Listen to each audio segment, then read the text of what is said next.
Good afternoon, everybody. Welcome back to Robots and Red Tape. As always, I am your host, Nick Schutt, here with a brand new episode.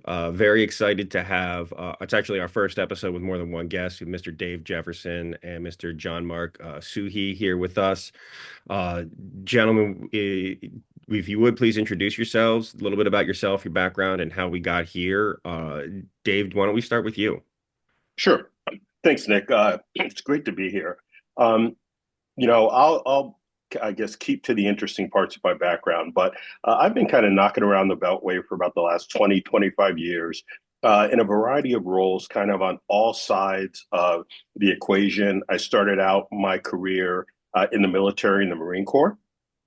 Uh, Spent some time working with classified systems, kind of came up through the military, first beginning to kind of understand how to use computers on the battlefield. From there, I transitioned into the private sector, worked for a European-based company that was building telecom systems. Started work, at the ground level as a software engineer developer. From there, I had a number of successive jobs, but ultimately it landed me in an interesting space in the nonprofit world, where I worked for an organization that was a public-private partnership that was really focused on helping government leverage technologies from Silicon Valley.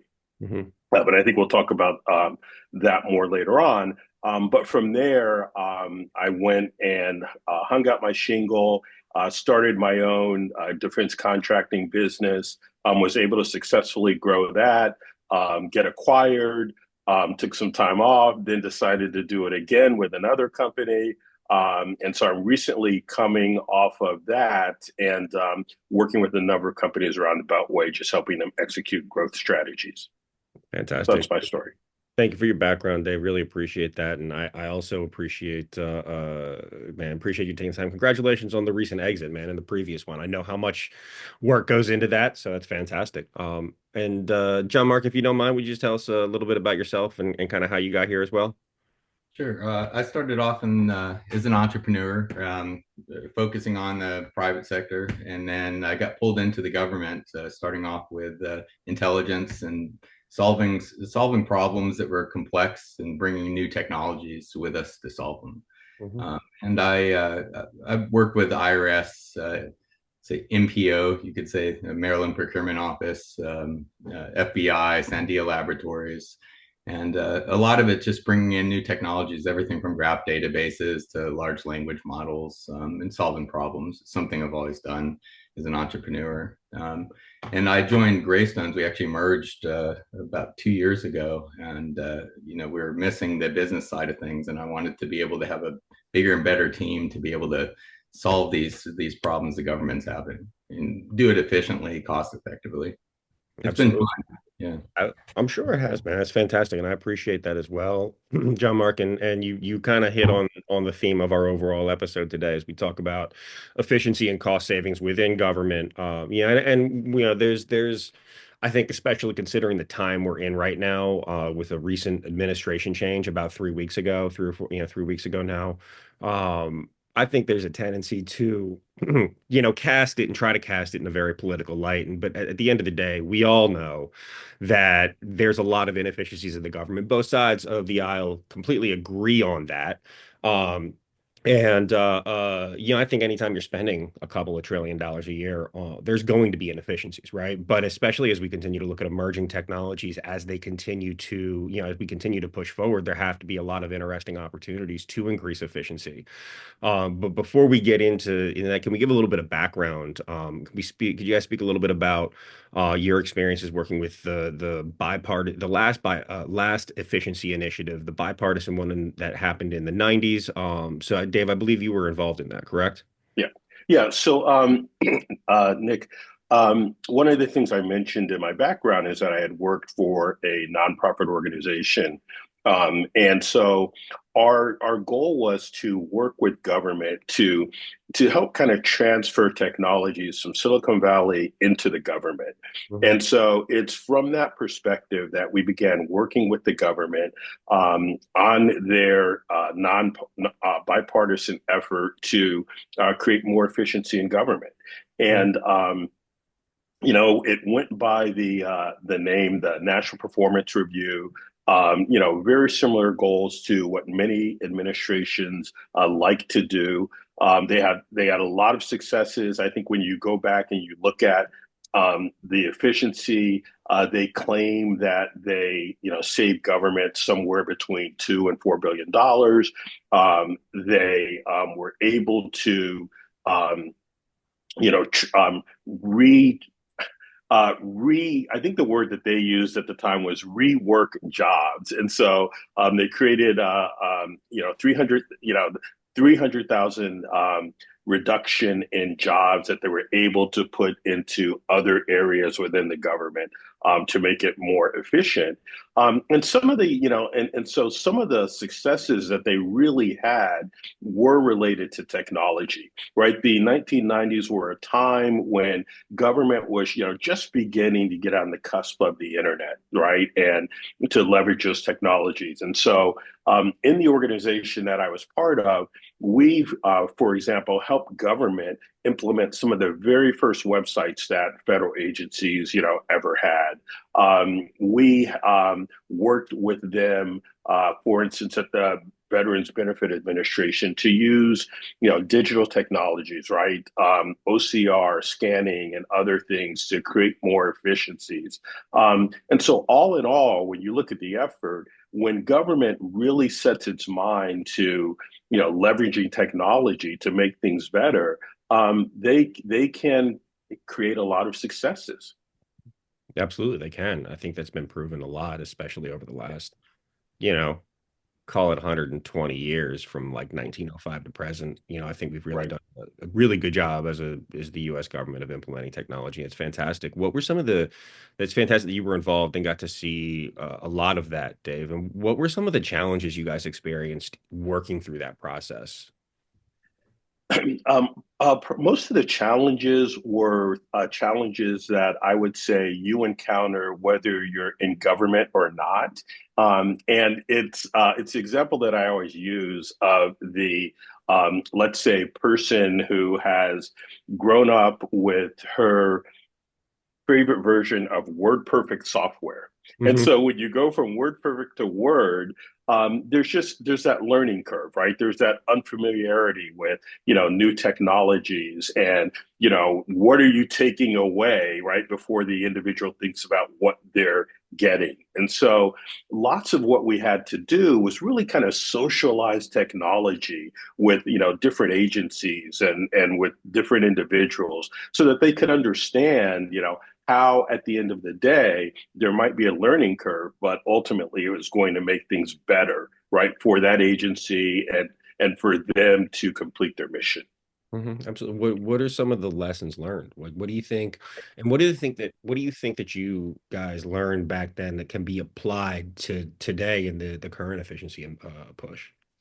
I think some of the things we learned that were really effective is that in many instances, the way that you have to do a technology rollout is you have to consider the user. The idea that you're just going to come in, throw technology right into an agency and have them sink or swim isn't a good method to try to produce a favorable result. So socializing what you're trying to do is really, really important. Right. And so in effect, one of the things that we always did is we kind of marketed the initiative internally, right? It wasn't simply, hey, we're throwing in a new technology and, here's some books and, get used to it or figure it out. We would often kind of sit down and have lunch and learn sessions where we kind of talked about, what they were trying to do as an organization, and how different approaches, different ideas might help them get there,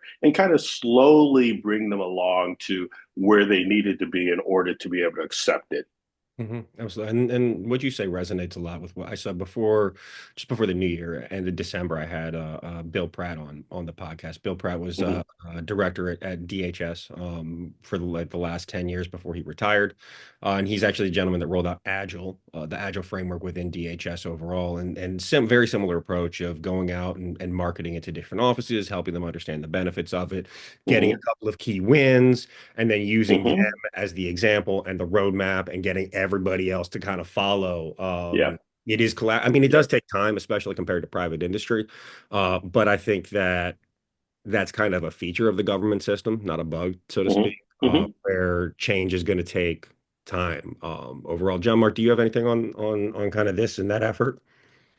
It's funny, I don't really have any experience with politics on side of things. I'm sort of the type of person that comes and throws in the technology and says, "Here's what we need to do," and then I get hit with all the issues the logistics of trying to get something in here, put push back, the technology not being supported and whatnot. So, um, Absolutely. And so understanding kind of from the 90s to today, and how technology's changed. Obviously, over the last, call it, 3 years or so with, OpenAI and release of ChatGPT, AI has really become far more prevalent in like culture and media in general. How does that change things? How does that change the ability to create efficiencies within the government? well, huge changes. I mean, and I've noticed too that a lot of agencies are hesitant on adopting it yet because you have to deal with bias and all these issues that they're starting to figure out. They're coming out when you bring this into into the government, especially any large language models, and they're kind of closed down. You don't know how they're operating, but I've seen everything from software development, being able to quickly build solutions that you'd normally go out and spend $10 million on a vendor coming in to do it.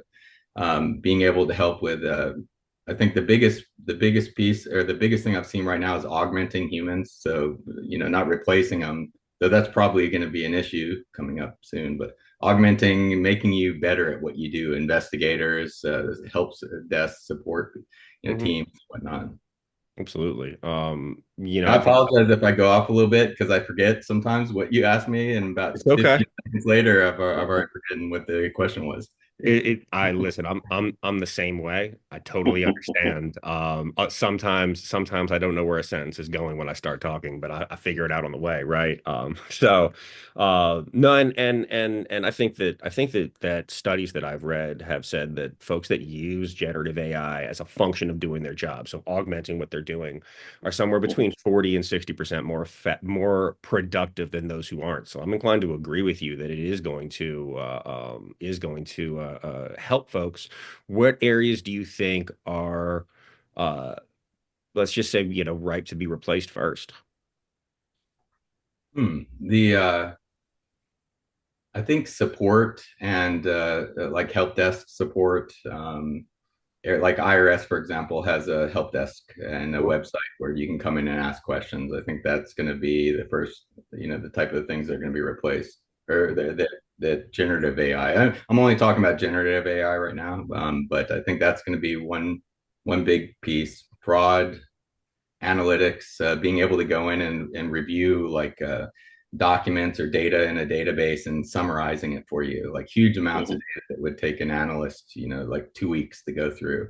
You can Hmm. go and pass it in using RAG, retrieval augmented generation, and say, give me a summary of where these inefficiencies are coming in, spending and whatnot. Hmm. Um, and I think software development and creating solutions. They're creating apps and I guess APIs and solutions to a business need. That's going to be, I mean, we do that all the time now. So in our internal, we use generative AI to build, all our test cases, help us build actual software. It started off being real simple. You could build some scripts, and now it can build entire applications, the UI, the backend. It's amazing what's happening right now.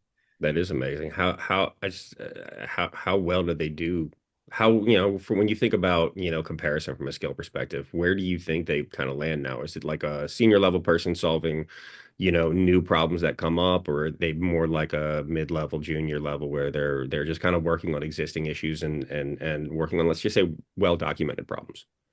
I think a junior, maybe a little mid-level, but it's getting better and better. And so, especially with agents being able to do reasoning and breaking down complex tasks and whatnot, and having access to the code, documentation of what the problem is you're trying to solve. I think it's within the next 2 years, it's going to be tackling more of senior level type tasking. Hmm. So you're going to be left being the orchestrator. Like who's the person that does Hans Zimmer?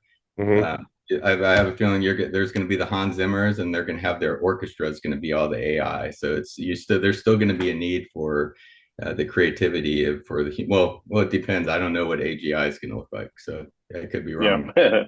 Yeah. Well, I mean, based on your timeline, you think it's going to be 2 years for AGI, John Mark?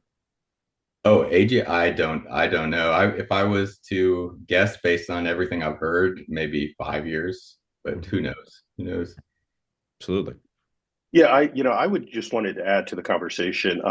I think one way to think about it is, where we are with AI is comparative to in the early days of dial-up internet where you had real networks and you were trying to watch these, photo size streaming video right shows over the internet. In reality, that's where we are today with AI. We still don't quite understand all of the capabilities that it can bring in some of these areas, and for a lot of reasons, because the models themselves need to get more mature, right? And then our ability to use those models, our ability to do more effective prompts, right, to get the information that we need. But I think as that increases, what you're going to see is you're going to see agencies who have a better understanding of how they'll use this technology. It'll certainly be driven in many areas by the mission, right? If you're a defense organization, you're going to look at the technology and begin to understand how it can help you um, complete the mission better. I think other agencies are going to do exactly what John Mark said, right? Which is this is a cost savings if we can use generative AI to replace the work that somebody does on a help desk, right? Responding to a query. Absolutely. Yeah, and a friend of mine, I know a friend of mine, and I've mentioned this on the podcast before. He works for a large, one of the, a large company in the technology space, and they weren't giving him additional funding to hire additional help desk people, so he just automated all of tier one support like two years ago, right? Like, so it's, and if that's what we were doing Yeah, 2 years ago, even if it was, it's not the same as, say, social SSA, Social Security, right, or any of these like it's not a technology forward organization like these large right. technology companies are. However, if you're able to do that at a tech company 2 years ago and understanding the exponential kind of improvement that we've been seeing, I'm inclined to agree that it's going to be very soon. And I also don't. I really like your example of comparing where we are to dial-up, though, Dave. I think that's really puts it into perspective because it is really, really early, right? Hmm. Hmm. Yeah. So, yeah, how do you guys see AI being utilized and implemented in a lot of these agencies to help, to combat waste, fraud, and abuse? Is it going to be like budgeting, or is it going to be like employee replacement or contractor replacement? Because I'm sure there's going to be a lot of that. Uh, Hmm. where, kind of where do you guys, see the areas that are ripe for it, and where do you think we're going to innovate first or kind of move into first? You want to take that day first? And let me. Oh no, I was gonna let you. I was gonna let you because I know you're doing that. You're doing that work at IRS, and Yep. you've gotten lots of kudos for that. So. Mhm. Yeah, I think it's going to, and again, it's a lot of the agencies are slow in adopting it, which efficiencies that could be addressed right now just by adopting in the analytics space, for example, and being able to understand your. So one problem that we have is whenever you have a new project, you have all this subject matter expertise that you need to capture from projects. And so using generative AI and like chatbots to capture that knowledge is important because whenever you have a contractor move from one project or, you have a project, it's ended and the incumbent doesn't win, somebody else takes over. It's almost like starting over from scratch. And Hmm. being able to have a assistant that can tell you everything about the data, where to get the data, knowing everything about your data, everything about the project, that can take months of time to onboard. And so I can see that being a big use of generative AI right now is just understanding, know your data, know your project, and onboarding, and actually capturing subject matter expertise and was it knowledge transfer. Hmm. Um, So, I'll piggyback on that. But John Mark, I also think you have some great fraud examples. But one of the things to think about AI is that in many instances, like other technologies that preceded it, it will make other technologies better, right? So the example John Mark just gave is it goes back to knowledge management, right? Knowledge management was a big, this is going to change the world. We're going to, know where all of our knowledge is. We'll be able to use it. There'll be huge repositories and we'll be able to access that information at any Hmm. time.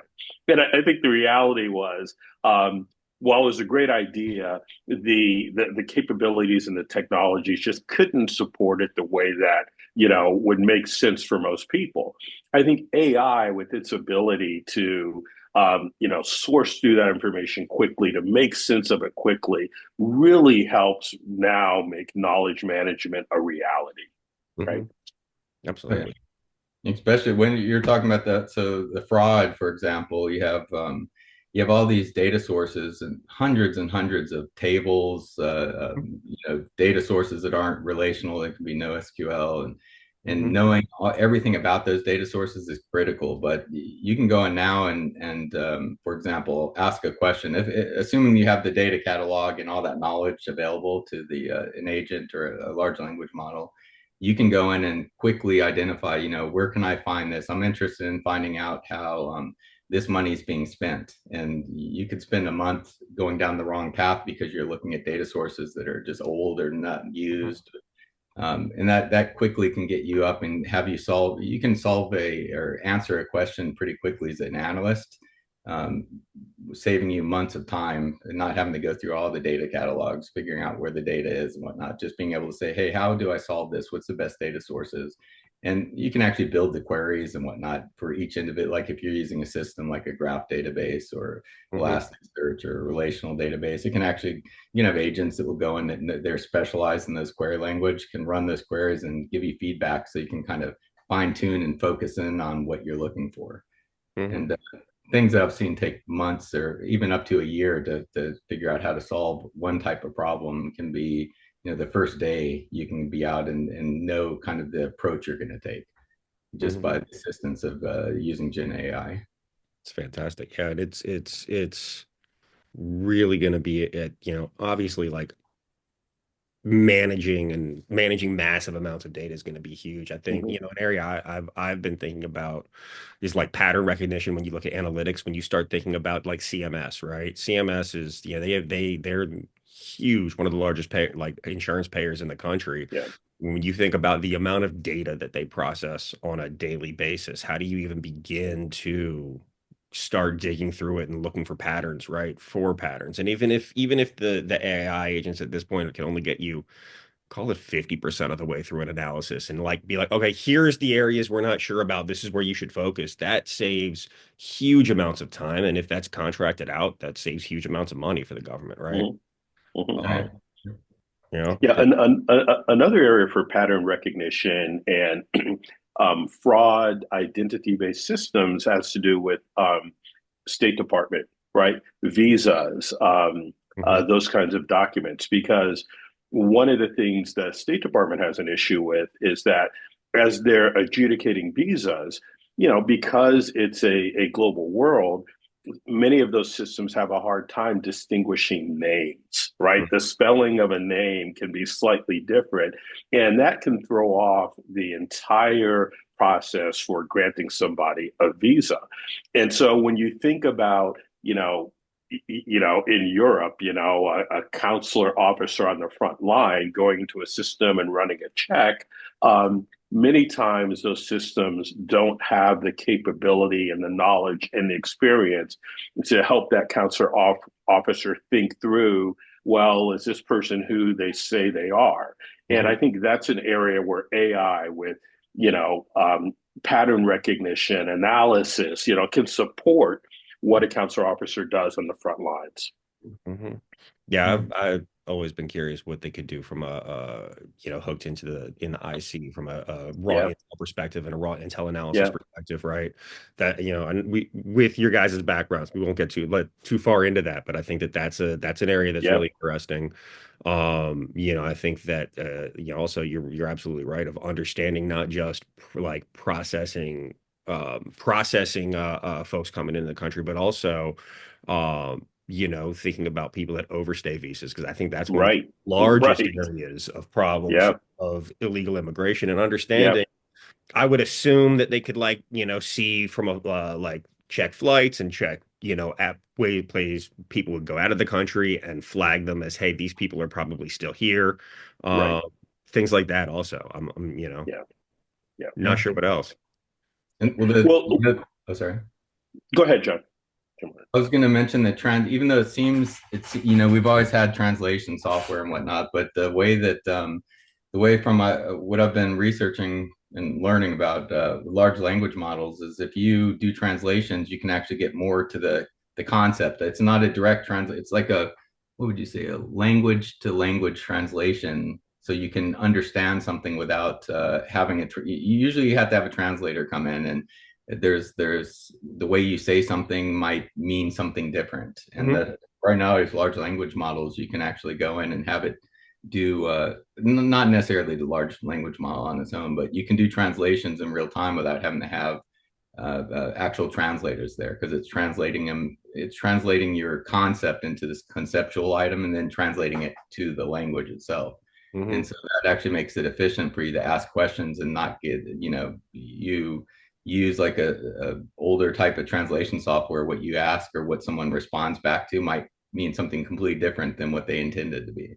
So Hmm. that's why you still have translators that come in when you're, if you're at the DHS or you're at the border. If you speak a language that they don't usually use software that try doing the translations, it's always a human that comes in. I think that's going to actually be changing. I think Facebook actually is they're Yeah, kind of fronting that and really making it more yeah. efficient.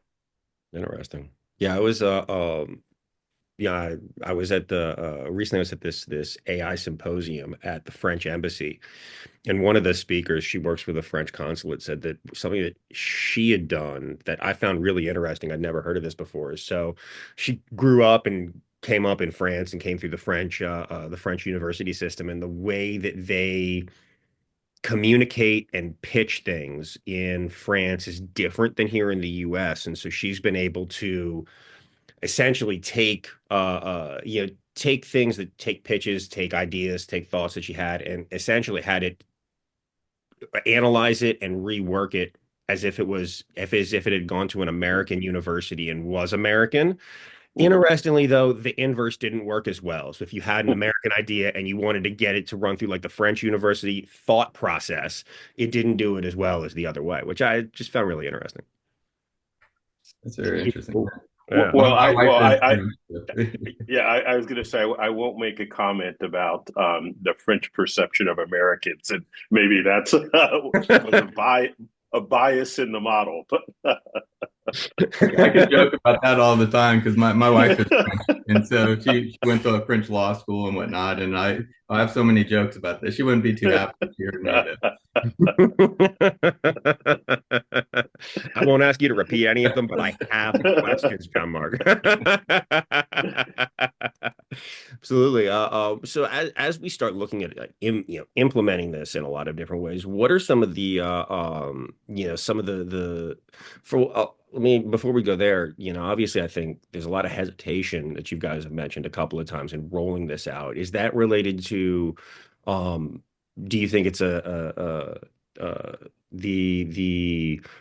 uh, just a resistance to change that can be inherent within people in general? Or do you think there's like security concerns associated with a lot of the technology and where the data is going to end up and like what servers are the model hosted on and how all of that works, or both?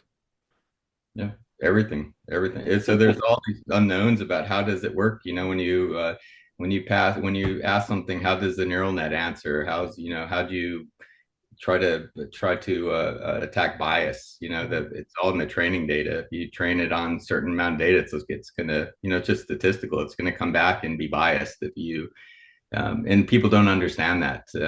And I think right now, like OpenAI and other teams are trying to work on the bias aspect of it to show, they've got like what is it, the chain of thought. They used to Mhm. show it. I think they removed it once that DeepSeek started Deep using Seek. it. But yeah, that and you can poison models, and Mhm, there's a lot of unknowns that I think that people don't understand. And then obviously the people worrying about secure. If you're using retrieval augmented generation, you've got to send that information back to whatever is processing, that's doing the inference. And mhm, so, you need to have mechanisms to be able to ensure that certain data is blocked. And just so many new things right now that all these agencies are trying to figure out, and they're learning new things every day. And but I think the security piece, you can run these models like Llama, and you can run DeepSeek local. You'd never want to use DeepSeek in the government using the inference running in China, but you can run all these models locally and address some of these issues. But I think it's everything. It's the unknowns. It's resistance to change. mhm, I don't know how long that's going to last, but I'm starting to see more and more people that are more accepting of it's the management we've seen are kind of giving it a chance, saying, right, let's try this in a mhm. small area and see how it helps. Maybe not for coming up with tax compliance or cybersecurity. Right. Imagine it coming up with cybersecurity rules, and it's been poisoned, and it's recommending like algorithms that have already been compromised. Mhm, But there's so much. I have no idea, but I bet you it's everything. It's a mixture of everything.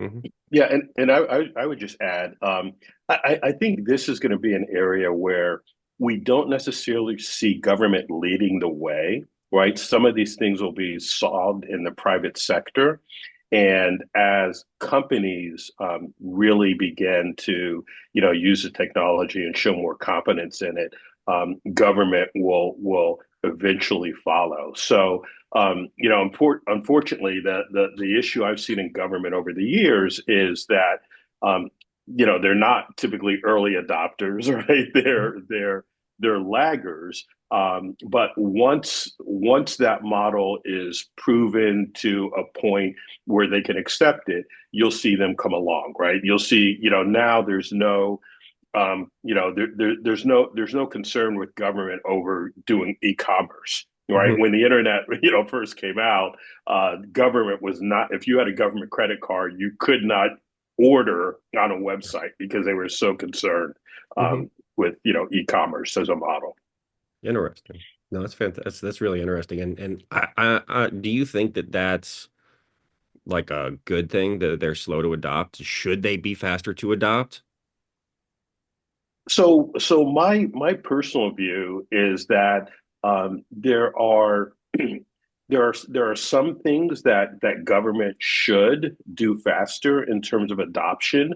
There's many times there's low hanging fruit with AI. John Marcus talked about some of those, but government tends to get caught in some of it's bureaucratic. Hmm. Right, we need our own AI policy and our own experts, to look at it, to understand how we should use it.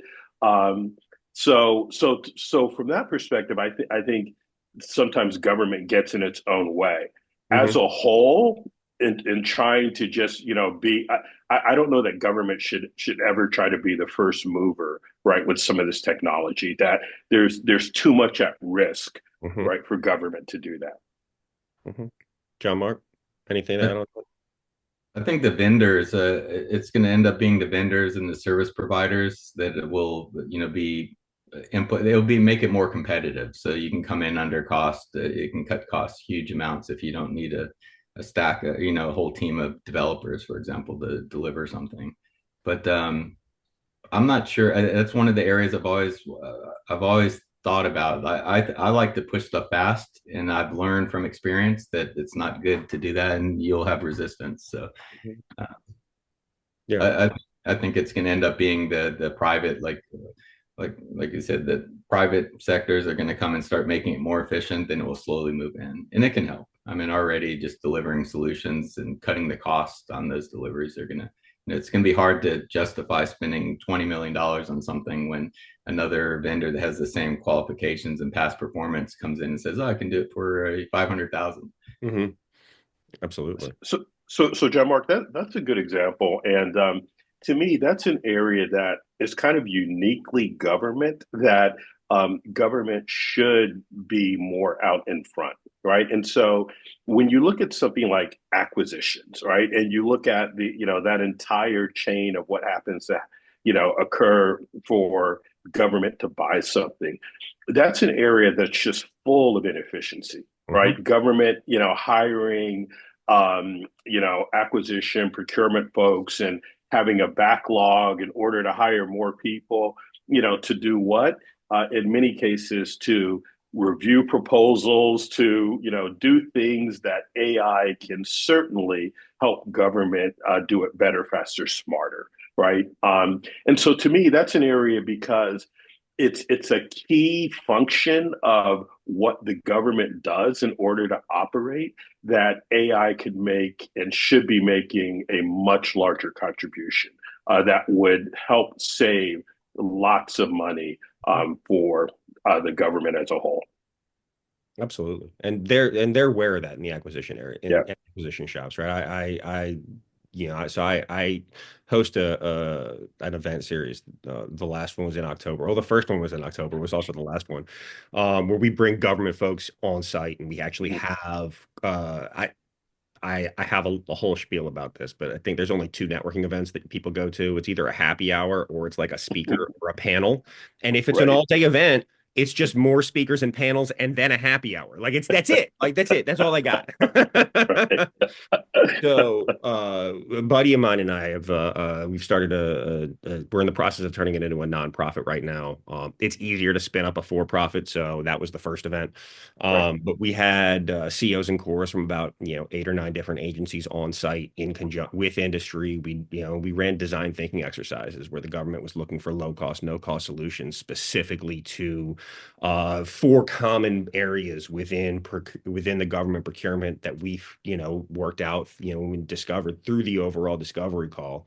Mm-hmm. And so that's where you're actually talking to a CO or core. You had there was one at every single table. We were all we had the sticky notes and we were doing like true Mm-hmm. design thinking. And then and then they did a desirability and feasibility matrix on their top 20 ideas that they selected. Mm-hmm. It's feedback direct from the government, which is something that's just difficult to get.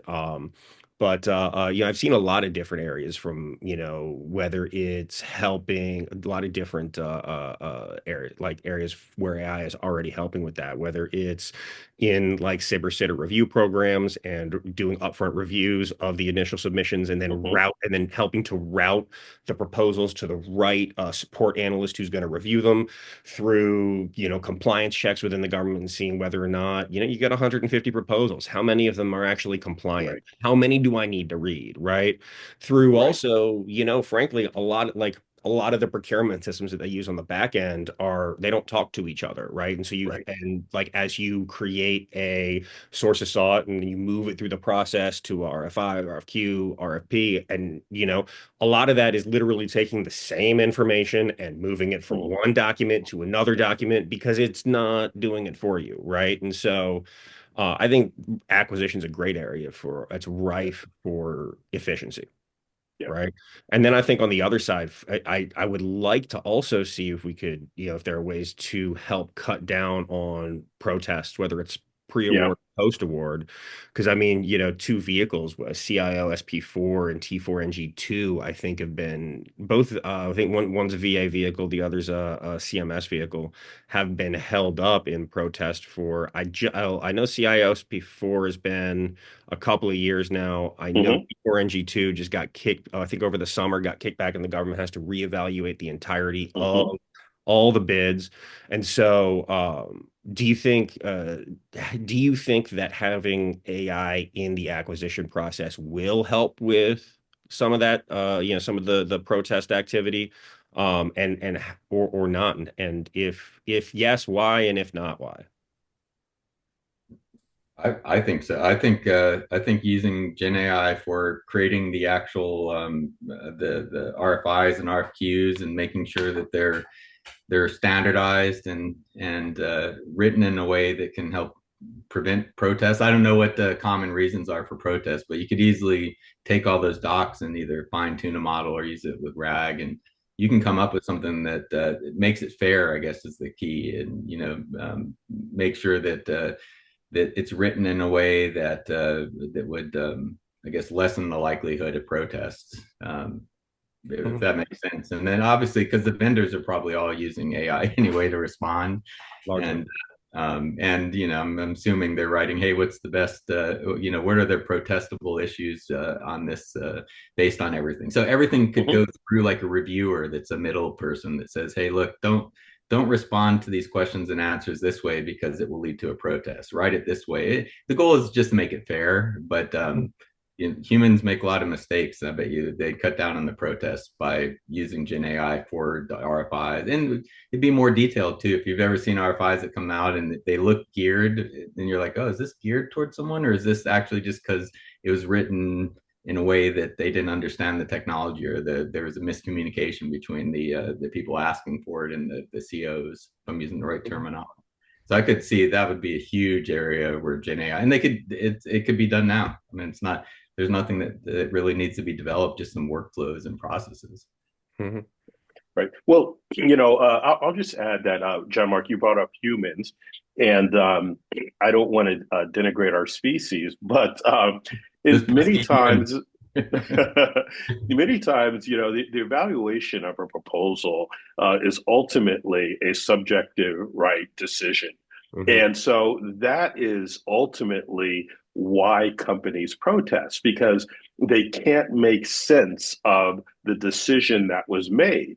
And if you've ever gone through a protest, once you get down to the point where somebody has to provide a response, you typically get a response that doesn't satisfy your original, issue or complaint.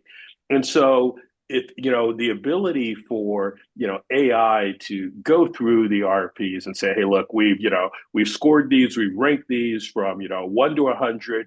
This is why this one's 100 based off of all of our criteria. This is why this one is a 98, right? Mhm. And then you remove some of that subjectivity so that, frankly, I think it gives the government an opportunity to say, "Hey, look, this is how it was scored. It was based off of a model. It wasn't me injecting my own personal bias." Mhm. Right into a decision of which contractor I may have favored or what do I know about this company as opposed to somebody else. Um, so I think it can help tremendously. Mhm. It's fascinating. I appreciate it. And how critical are like the data infrastructure and data governance going to be to a successful implementation of some of these AI systems across the government? Going to be so having knowledge of all the data that you have, know your data, which I took that term from was it AML, know your customer, Mhm. KYC. um, Knowing the data, being able to have the power, the process. So the biggest issue, is going to be the inference, like the power and the compute to be able to do the inference and whatnot. But having that in a available. So assuming that that's available, I think I think that that's a key piece is having the power, the compute. Hmm. Um, I'm trying to remember. I'm going back in time. Forgot what the question was, so I'm trying to do that without looking like a. Infrastructure, data governance. And then as a follow-up to that, John Mark, in your experience, understand this is a personal subjective opinion that I'm asking for.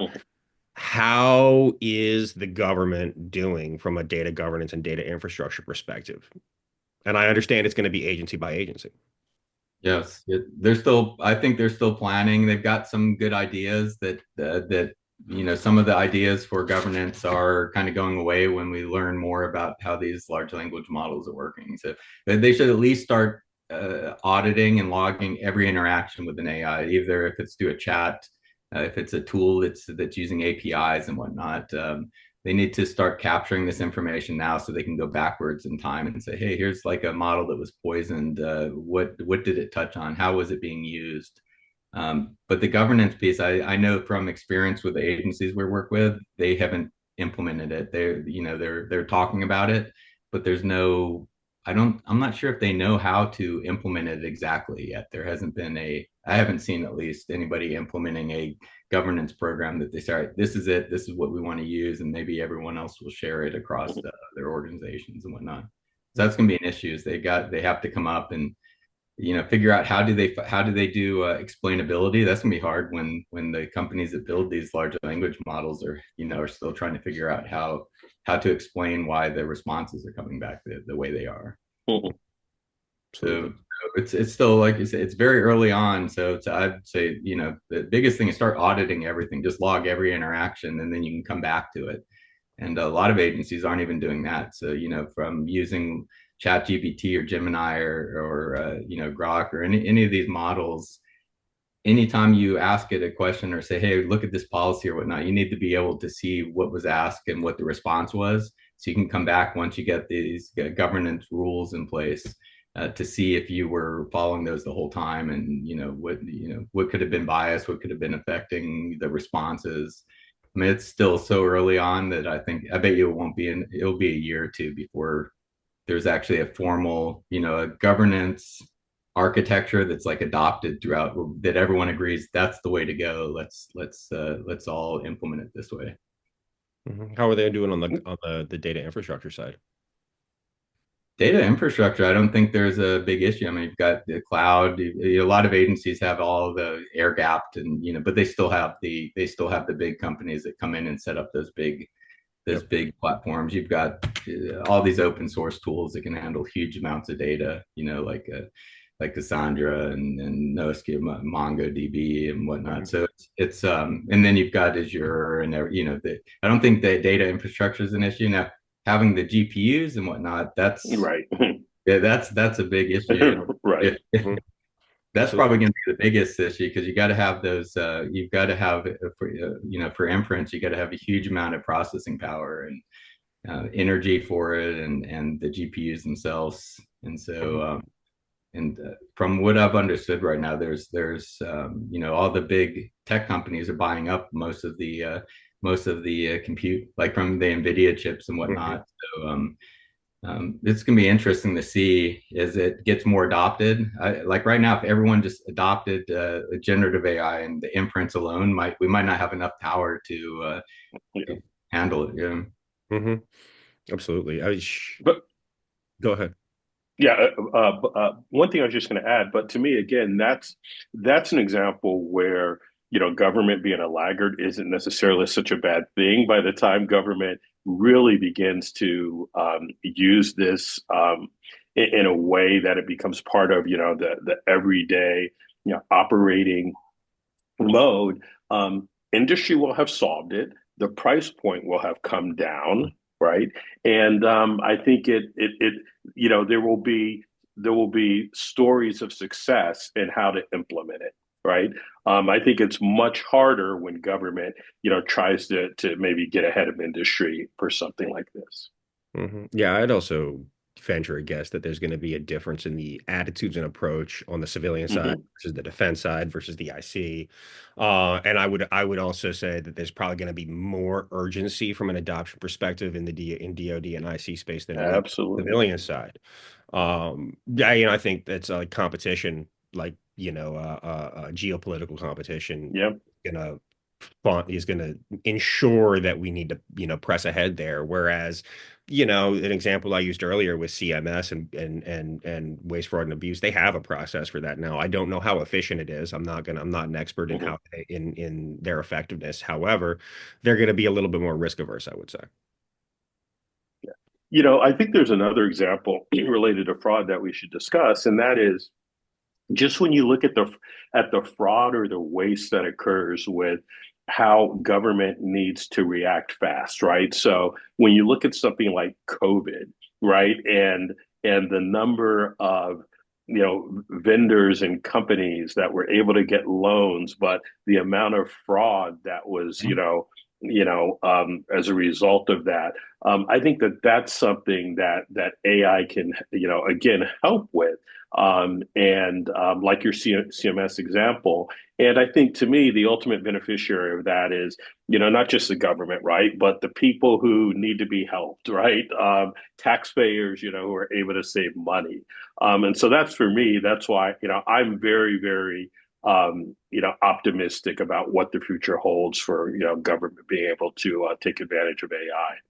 Absolutely. I would also say I agree with you completely. Like you look at, I mean, it's a great example of doing something fast. The government also need to spend less money on the contractors reviewing all of these Right. as well, because I would assume they're going to have something set up for they will have something set up for loans already. Right. And they'll be able to just move that over, redeploy a model, I would assume. I don't know if I'm using the Yeah. proper technical term, but we're rolling with it. So, Yeah. you know, feel free to correct me, John Mark, please. Um, They'll start using more agents, and then obviously it costs more and more. The more agents you have, the more compute that you need, and keep in mind too that there's like zero shot. Like so, when you use ChatGPT or and I'll just use them as an example. They're like the Coke when you have a they're trademark like Coke. they're the Uber of ride sharing, right? Like you just Uber everywhere, even if you're using Lyft, right? Yep. The Google of search, right? It's Exactly, but they have in terms of infrastructure, you have the zero shot where you'll pass it some docs and ask a question, but when it starts to get into reasoning, it Mhm, can be really expensive in compute. Like I think ChatGPT is probably losing money on their O1 Pro, the $200 a month offering they have. mhm, But that's it's going to be a big issue when you need to have reasoning tasks. So there's going to be like a mix where you're going to have the human and the zero shot together are going to be cheaper alternative than using reasoning. Like it might cost $50 to answer one question. But I could see like with fraud, what you're talking about is having it not using it specifically to identify fraud as in real time data, but maybe designing the algorithm that's sitting there watching for fraud. I could see that first step would be there is having AI come up and give ideas for novel type fraud. Somebody trying to come in and maybe layer something in a way that's never been seen before. That's where you can start using generative AI to come up with, hey, what are some ideas or what are some ways that we can identify these layering techniques, but build a solution or build an algorithm, let's say, or an API. I'll just call it algorithm and deploying it. But at mhm, some point, you're going to be able to actually monitor in real time, the data, and not have to give it, let the reasoning come and say, hey, we're going to go and well, it's going to go in and say, I'm going to go and implement these three things to watch for, and it can do it all autonomously. That's going to be soon, mhm, but not yet. But it's all about compute, though. If we don't have enough compute and power, it's you need a lot of it to really make it work well. mhm. Absolutely. And so, what do you think? How do you think the government should be addressing some of the compute bandwidth, compute issues, especially considering the proximity of a lot of these factories to, in fact, they're into a lot of, I think most over half the world's semiconductor plants and chips are made in Taiwan. How should should the government be addressing that? How should they? That's actually pretty interesting. I our I haven't so I don't watch a lot of TV and news, but I heard about the new program that was there's like $1 billion being put into, or a large amount being put into creating factories and whatnot here in the U.S. for. Mhm. It's going to be an issue because you have like the work ethic and everything in Taiwan. It would be very hard to replicate what's in Taiwan, I think, and bring it into the U.S. But yeah, that's going to be a big issue because China, if they wanted to, I think if I understand it right, they still consider Taiwan part of their territory. So I Mhm. would think that if they're being what's it called when you have they're being blocked from having access to certain GPUs. I forgot what that's called. Not a tariff. It's a export Embargo, export embargo. control, and that, or and I think embargo's wrong. Export import controls, I think, is part of it. I Yeah. think you're right. But imagine they just say, "All right, well, we're going to hurt everyone. If you're trying to hurt us, they could block it, and then that can really affect us if we Mhm. don't." There's a lot of issues that are up in the air that could change at any moment, and having the ability to have the processors and the compute here in the US, I'm guessing would be good. I'm guessing that's why they did that. I mean, to me, that's the ultimate critical infrastructure question, right? Which is, what does the United States really need to be able to source on its own in order to, uh, be able to continue its policies and globally.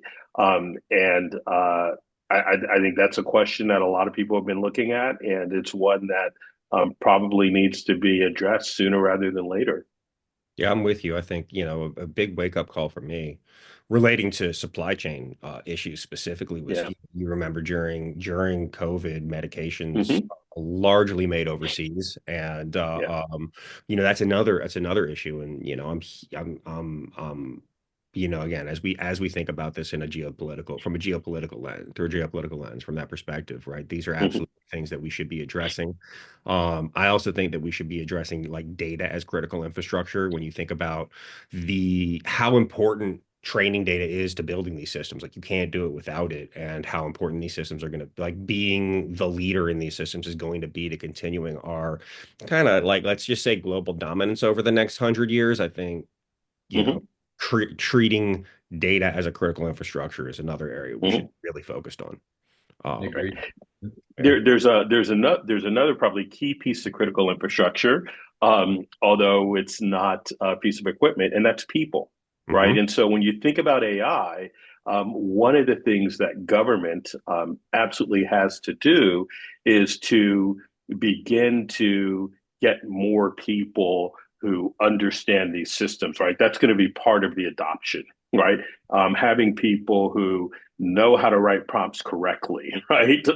Having people who know how to, interpret and review the results. And so the ability to just, get more people skills in I think is a critical part of all of this. I agree. I also think retention from a U.S. government perspective is absolutely critical. I've talked to several CDAO offices, and they've told me that they've had trouble when you think about like government compensation versus industry compensation, Mm-hmm. right? Mm-hmm. There's not a huge drastic difference in a lot of areas, and in some places the GS scale is going to be Right. better than industry, right? But Right. this is not one of them, right? You Right. can't. I think the GS scale caps out around 200K a year, and Yeah. that's a huge pay cut for a lot of the people that work in this space, right? Yeah. Uh, and like Yeah. doing it for the country and loyalty, that'll get you so far, right? I don't know how many hundreds of thousands that'll take off. I'm not sure where that is, and I know it'll be Yeah. person by person, but like that's an absolute issue from a comp Yeah. perspective, right? Yeah. Would you guys agree? Agreed. Oh, Yeah. 100%. How do you think the government should affect? How do you think the government should address that? Should they have like a special set aside, a special carve out, or are these things they should be thinking about like in Congress? I'm not sure. Yeah. I meant being able to open up high tech. So a lot of people coming from European universities and whatnot, being able to bring them in and getting that knowledge or the expertise is one thing. Hmm. What are the H1B visas? No, it's Hmm. not an H1. I want to say that's a something four. H4 visa. I don't remember. There's a whole bunch of them. Yeah. H1s are, people that come in that are skilled labor, I believe. I think Right. the student visa is a different one. But again, that's like, doesn't matter. Those folks can't work on any federal, like they can work on some Right. federal contracts, but they can't work on anything, defense Right. related or Yeah. Yeah. justice related things like that. How do you think what do you think the new Department of Government Efficiency should be considering um as they integrate AI into government operations? Hmm. I think addressing the low-hanging fruit, as Dave mentioned, would be the first. Addressing things that we know you can use generative AI. And again, I keep talking about generative AI. There's so much more, Yeah. Yeah. but Mhm. that would be one. Is how do you tackle that low-hanging fruit, and then you can figure out how to do the more complex issues as the reasoning models and whatnot get better. Like next year they'll be twice as good, or I don't know if twice, but they'll be much better. So hitting the low-hanging fruit, Mhm. identifying issues where um, you have a lot of people there doing the same thing, like answering like help desks Mhm.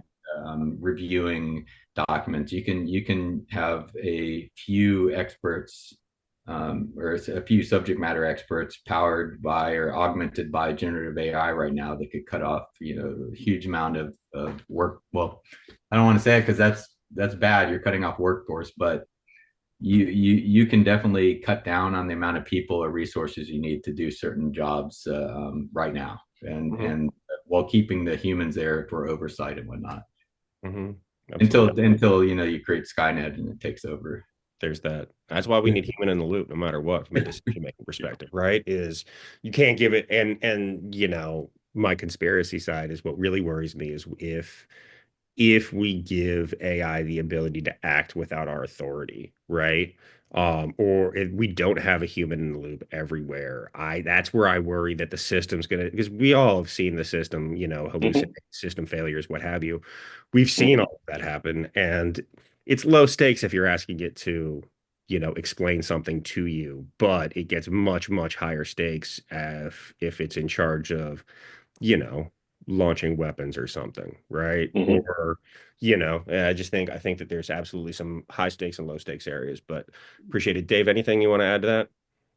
No, I think you're spot on. In terms of what Doge should be looking at, it's all of those things, but I think where Doge can really be a leader is in helping bring industry best practices, industry, ideas that work into government, right? Being that conduit and not just simply being an implementer. And so I think that's how you're ultimately going to make all of this adoption something that sticks right beyond any kind of political agenda. Mhm. Absolutely. I agree. I think like unfortunately there's a lot of politics involved in this Yeah. at the moment. However, I think that making the government more efficient and doing so and saving money and making increasing efficiency, I think everybody's on the same page about that. Yeah. As we get ready to wrap up, Dave, John, Mark, anything that you'd like to add, anything that I missed, any points you'd like to make that I didn't ask about? Um, Not on my end. John Mark? Awesome. I mind just to keep in mind that there are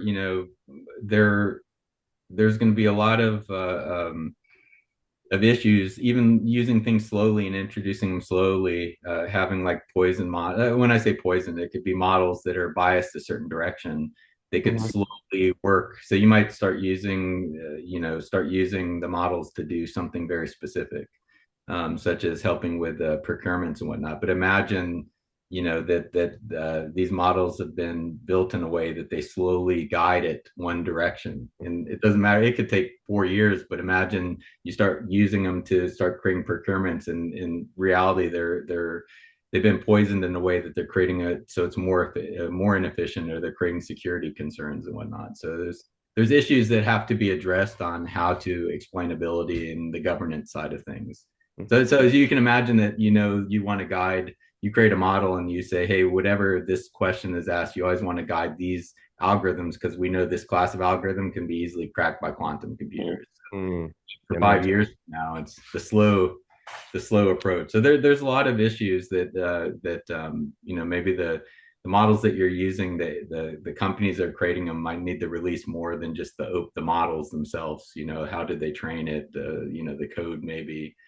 There's a lot of stuff that I'm guessing needs to be done before the sense. government can really trust them.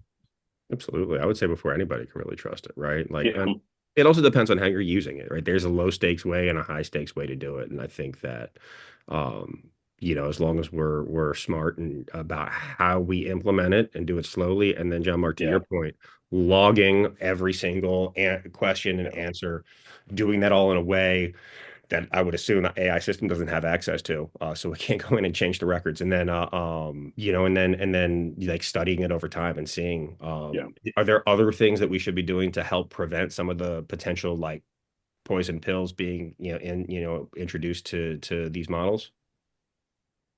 I'm sure there's a lot of stuff that we should be doing, but I mean that could be a whole other podcast. I'd love to do one on that because I think that's absolutely fascinating. But today, gentlemen, I really appreciate you both coming on Robots and Red Tape. Thank you so much. I appreciate your perspectives and I appreciate you taking the time. I know you're both very busy. Thank Great. you. Thanks for Thanks, having me. Nick. Awesome. Thank you for listening to Robots and Red Tape, everybody. Have a great day.